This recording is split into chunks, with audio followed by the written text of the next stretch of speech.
Kementerian Kesihatan memandang serius kes bunuh diri melibatkan pelajar berusia 13 hingga 17 tahun. Ia susulan peningkatan ketara ditunjukkan kumpulan itu termasuk cubaan membunuh diri akibat tekanan dan kemurungan. Menteri Kesihatan Datuk Seri Dr. Adham Baba berkata kementeriannya sedia meningkatkan sesi rawatan mental. Kesihatan adalah satu keadaan yang merangkumi kesihatan secara fizikal, menyumbang kepada penyakit mental dalam kalangan pelajar. 13 hingga 17 tahun. Dalam kalangan golongan remaja,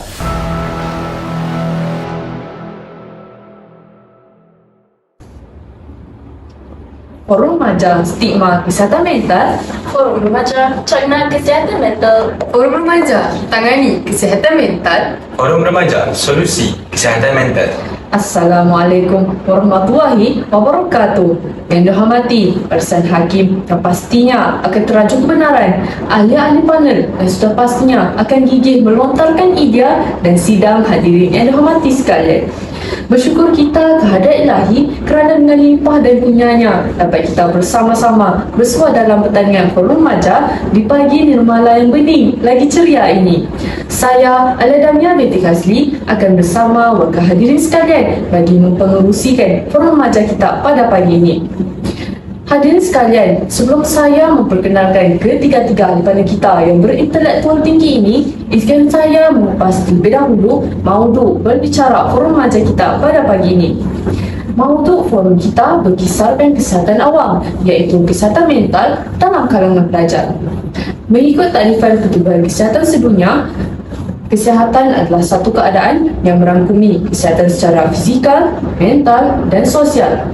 Tak tumbuh tak melata, tak sembuh saya tak kata. Memetik kata-kata mantan Menteri Kesihatan Malaysia Datuk Seri Dr. Adham Baba, 2020 dan 2021 merupakan tahun yang sangat mencabar dan tidak dapat dinafikan. Rakyat juga terjejas dari segi psikologi dan emosi akibat pandemik COVID-19. Dayung sudah ada di tangan, perahu sudah berada di air. Jelaslah bahawa COVID-19 memberikan impak yang besar pada sesetengah individu di seantero dunia dan tidak ketinggalan juga Malaysia. Dianggarkan 10 hingga 20% pelajar mengalami masalah mental, tidak mengira sama ada pelajar sekolah rendah, sekolah menengah maupun pelajar institusi pengajian tinggi. Kenyataan yang dikeluarkan oleh Kesihatan Kemasaan dan Mobiliti menyatakan bahawa 3 daripada 10 orang pelajar yang berumur 16 tahun dan ke atas mengalami tekanan emosi yang melampau. Sidang hadirin yang dihormati sekalian, jika dilihat ketiga-tiga wajah ahli panel kita ini, sedarlah saya terlalu asyik saya berbicara sehingga terlupa untuk memperkenalkan kepada sidang hadirin ahli panel kita. Di sebelah kanan saya, Saudari Farisha Hanan binti Muhammad Fazli merupakan ahli panel pertama kita. Apa khabar saudari? Alhamdulillah, saya kabar baik saja. Saudari pula bagaimana? Saya juga baik-baik saja saudari. Seterusnya, saya perkenalkan ahli panel kita yang kedua. Nampak yakin berada di sebelah kiri saya, Saudari Darini Sina binti Hairudin. Apa khabar buat saudari? Alhamdulillah, saya baik-baik sahaja dan saya kembali dengan semangat yang membara sama seperti saudari. Seterusnya, berada di sebelah ahli panel kedua, tak lain tak bukan ahli panel kita yang ketiga. Nampak sigap dan bergaya orangnya, Saudara Farisha Aiman bin Muhammad Azmi. Apa khabar saudara? Alhamdulillah, saya berada dalam keadaan yang baik. Maka saya berada di sini bersama-sama saudari dan para hadirin. Salam forum buat semua. Tanpa membuang masa lagi, izinkan saya membuka tirai diskusi forum remaja kita dengan soalan pertama yang akan saya ajukan kepada ahli panel pertama kita, iaitu apakah faktor terjadinya kesihatan mental dalam kalangan pelajar pada hari ini? Dipersilakan saudari. Terima kasih saudari pengerusi yang tidak kurang petanya. Terdapat pelbagai faktor yang menyumbang kepada penyakit mental dalam kalangan pelajar. Antaranya termasuklah masalah keluarga dan perhubungan yang sering menjadi penghalang buat para pelajar memberikan fokus penuh terhadap tugas dan harian mereka. Masalah keluarga boleh terjadi kerana pelbagai sebab, misalnya penceraian ibu bapa, pergaduhan maupun penjaraan secara fizikal atau mental. Malah, isu ini juga menjadi faktor utama penyakit mental dalam kalangan pelajar kerana persekitaran di rumah yang tidak harmoni dan kurang memupuk nilai kasih sayang. Kontra terhadap sebuah keluarga yang bahagia, para pelajar tidak mempunyai contoh teladan ahli keluarga yang baik dan tiada tempat mengadu. Oleh itu, mereka lebih cenderung untuk memendam perasaan terhadap masalah yang dihadapi, sekaligus memburukkan lagi kesihatan mental mereka. Sementara itu, penggunaan media sosial yang berlebihan turut menjadi punca penyakit mental dalam kalangan pelajar. Pada era ledakan teknologi ini, penggunaan media sosial merupakan suatu rumah bagi kebanyakan orang muda, tidak terkecuali golongan pelajar. Biarpun pelbagai manfaat yang boleh diperoleh, pelbagai kajian telah membuktikan bahawa penggunaan media sosial yang berlebihan menjadi punca penyakit mental bagi kebanyakan pelajar. Hal ini bersangkut paut dengan kemunculan berbagai konten di internet yang berunsur negatif dan mempengaruhi minda pelajar. Misalnya, mereka didedahkan dengan standar kecantikan yang tidak masuk akal sehingga membandingkan diri mereka dengan orang lain di media sosial. Hakikatnya, tidak semua perkara yang ditunjukkan dalam media sosial itu adalah benar. Bak kata pepatah, hitam dikatakan putih, putih dikatakan hitam. Tidak dilupakan juga masalah polis cyber yang semakin menjadi-jadi turut menjadi faktor penyakit mental dalam kalangan pelajar. Ramai pengguna media sosial pada hari ini mengambil sikap acuh tak acuh terhadap tulisan dan reaksi yang ditinggalkan mereka dalam media sosial kerana menganggap bahawa perbuatan tersebut tidak lagi salah, persis peribahasa ala bisa tinggal biasa. Akibatnya, para pelajar lebih cenderung untuk mengalami tekanan emosi yang serius. Maafkan saya, saudari pengerusi. Izinkan saya menambah apa yang diperkatakan oleh saudari panel pertama sebentar tadi. Dipersilakan saudara. Saya berpendapat bahawa daripada sekadar komen sinis maupun tulisan yang tidak sopan yang bertujuan untuk mengutuk, semuanya boleh diambil kira sebagai bully cyber dan boleh dikenakan tindakan undang-undang. Malah telah pun berlaku kes-kes masalah mental yang serius sehingga mengakibatkan mangsa untuk mengambil tindakan yang drastik, iaitu membunuh diri sendiri. Persis peribahasa, terlajak perahu boleh diundur, terlajak kata buruk padanya. Oleh itu, semua pengguna media sosial perlulah menjaga tingkah laku dan adab mereka kerana benarlah sesal dahulu pendapatan, sesal kemudian tiada berguna. Itu saja penambahan saya. Saya kembali kepada saudari pengeras. Terima kasih atas perkongsian yang diberikan sebentar tadi. Benar kata saudari, berkaitan era ledakan teknologi. Dunia macam pada telah menyaksikan betapa bermaharajalelanya teknologi berkuasa di seantero dunia. Bagai dihiris dengan sembilu juga saya apabila mengetahui ibu bapa adalah antara faktor terjadinya kesihatan mental dalam kalangan pelajar. Ibu bapa seharusnya memberikan dorongan dan bukannya bebanan. Seterusnya, saya beralih kepada ahli panel kedua kita. Nampaknya sudah tidak sabar lagi ahli panel kedua kita ini untuk memberikan idea yang terbuku dalam fikiran. Baiklah saudari, setiap apa yang berlaku pasti ada akibatnya. Persoalan saya buat saudari, apakah kesan yang bakal dialami oleh pelajar sekiranya masalah ini dibiarkan seperti di bawah angin, tergantung tetapi tidak bertali? Dipersilakan saudari. Bismillahirrahmanirrahim. Terima kasih buat saudari pengerusi atas soalan yang baru sahaja diajukan sebentar tadi. Pelajar yang menghidap masalah penyakit mental bukan sahaja akan sering lupa, bahkan akan susah untuk fokus, terutamanya ketika belajar. Lazimnya, pelajar akan sentiasa memikirkan masalah yang mereka hadapi sepanjang masa. Sekiranya berlanjutan, fokus belajar akan mudah terganggu dan akibat daripada perkara sebegini, prestasi pelajar dalam pembelajaran akan merosot dengan teruk. Sekiranya berlanjutan, pelajar akan mula mempunyai tanggapan-tanggapan negatif seperti menganggap bahawa diri mereka tidak mencuba sehabis baik untuk membanggakan ibu bapa mereka, dan mereka juga menganggap bahawa diri mereka tiada gunanya lagi, dan akhirnya akan membuat keputusan terakhir, iaitu dengan menarik nyawa mereka sendiri. Statistik daripada pihak Polis Diraja Malaysia menunjukkan terdapat 871 kes bunuh diri yang melibatkan remaja berumur 13 hingga 17 tahun bermula Mei 2019 hingga Julai 2021. Sekarang kita lihat, dengar dan kita kaji masalah kesihatan mental dan bunuh diri dalam kalangan pelajar bukan lagi satu perkara yang boleh kita mainkan seperti apa yang saudari pengerusi katakan sebentar tadi.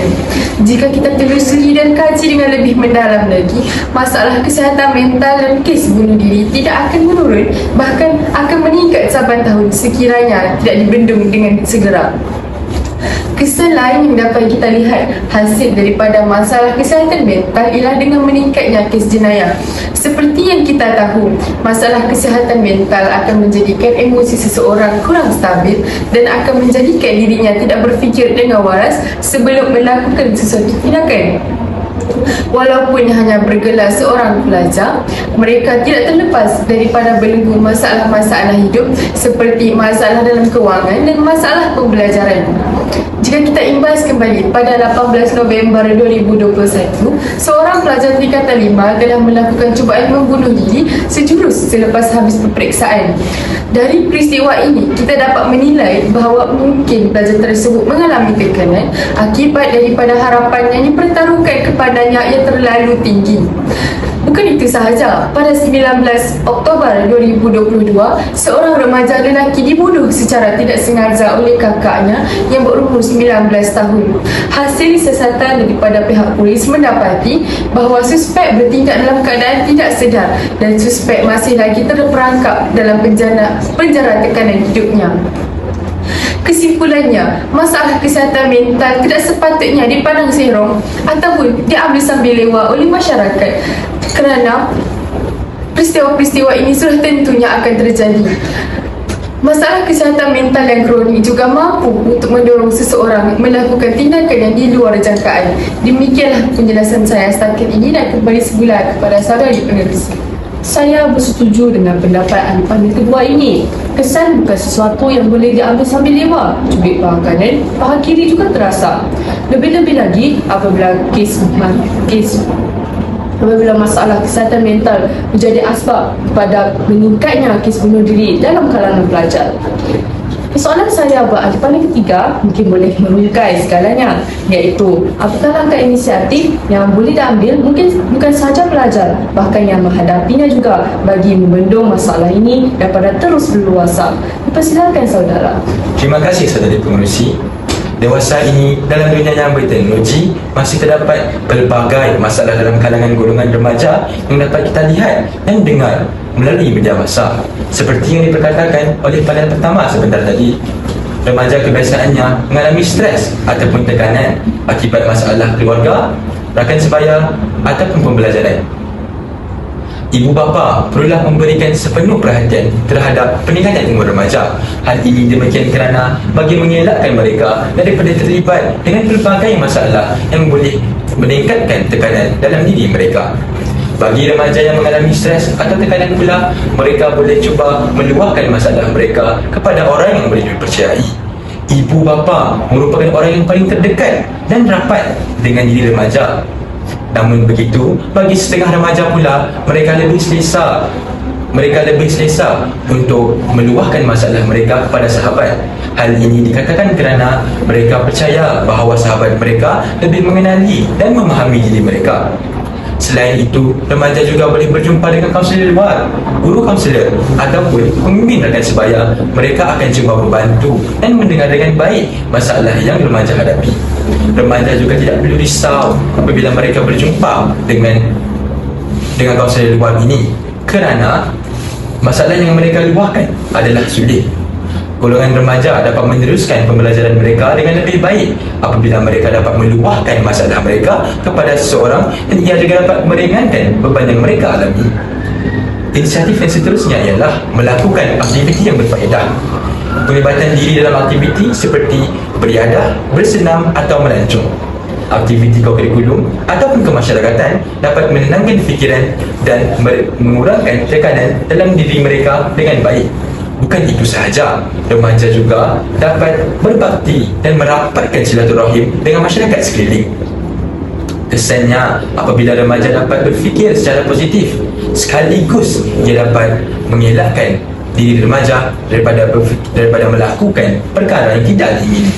Kesimpulannya, remaja perlulah senantiasa menangani tekanan ataupun stres yang mereka alami dengan melakukan aktiviti yang berfaedah bagi meraih kejayaan dalam hidup.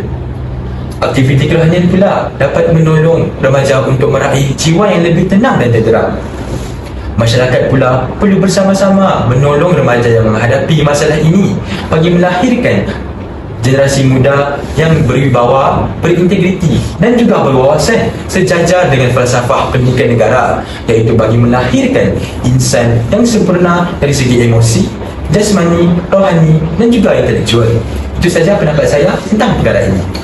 Terima kasih saya ucapkan kepada ahli panel ketiga yang telah mengupas dan menyimpulkan tentang prakasa-prakasa yang sepatutnya diberikan penekanan jitu oleh pelajar. Sebelum berlayar sampai ke destinasi, sebelum perbincangan kita menemui titik noktahnya, marilah kita dengarkan kesimpulan yang diberikan oleh panel pertama dan panel kedua berkaitan dengan kesihatan mental dalam kalangan pelajar yang mungkin boleh dijadikan wejangan buat kita semua. Dipersilakan. Terima kasih saudari pengerusi. Tuntasnya, kesihatan mental terutama dalam kalangan pelajar haruslah diambil serius oleh semua pihak. Ibu bapa wajarlah memainkan peranan mereka dengan mengambil berat terhadap keadaan emosi dan aktiviti harian anak-anak mereka, kerana mencegah itu lebih baik daripada mengubati.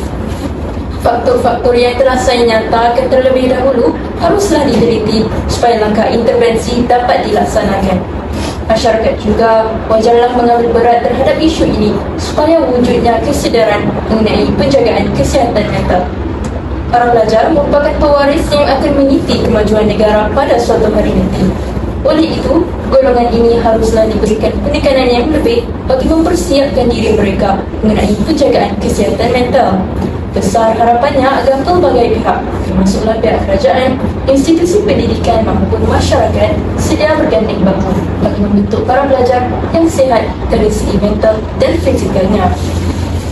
Izinkan saya menambah kontribusi perbincangan kita pada hari ini. Dengan berbesar hatinya, saya persilakan saudari.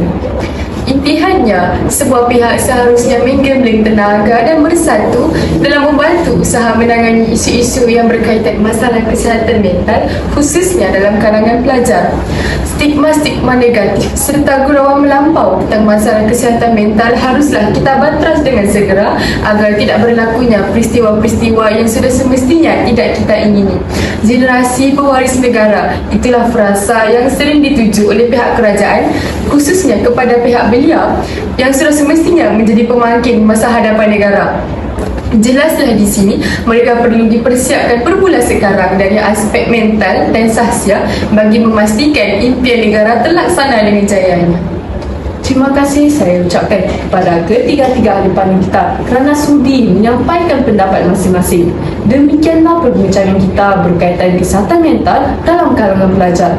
Konklusinya, masyarakat sepatutnya tidak menjadi seperti enam dalam bungkar melepaskan pucuk masing-masing. Sebaliknya, kita seharusnya lebih cakna terhadap tindak masalah penyakit ini dan berganding bahu bersama pihak berautoriti ibarat ke bukit sama daki, ke lurah sama dituruni. Tidak pada itu, pihak masalah penyakit mental juga perlu berusaha untuk memulihkan diri sendiri. Sakit sama mengadu, luka sama meniup. InsyaAllah, masalah kesihatan mental dalam kalangan pelajar dapat ditangani. Sejurus kes bunuh diri dapat dikurangkan. Ahli panel dan sedang hadirin yang dihormati sekalian, kalau berjalan sudah tiba ke destinasi, kalau mengarang telah sampai ke penghujung ayat, kalau berbicara sudah sampai ke akhir kalam. Saya mewakili ahli panel ingin mengucapkan ribuan terima kasih kepada sedang hadirin kerana sudi meminjamkan telinga, menajamkan pendengaran. Terimalah salam santun, Salam meminta ampun. Anda terkasar bahasa, Terlanjur bicara, terguris rasa. lantaran masa mencemburui kita. Saya akhiri bicara saya dengan wabillahi taufiq wal hidayah. Wassalamualaikum warahmatullahi wabarakatuh.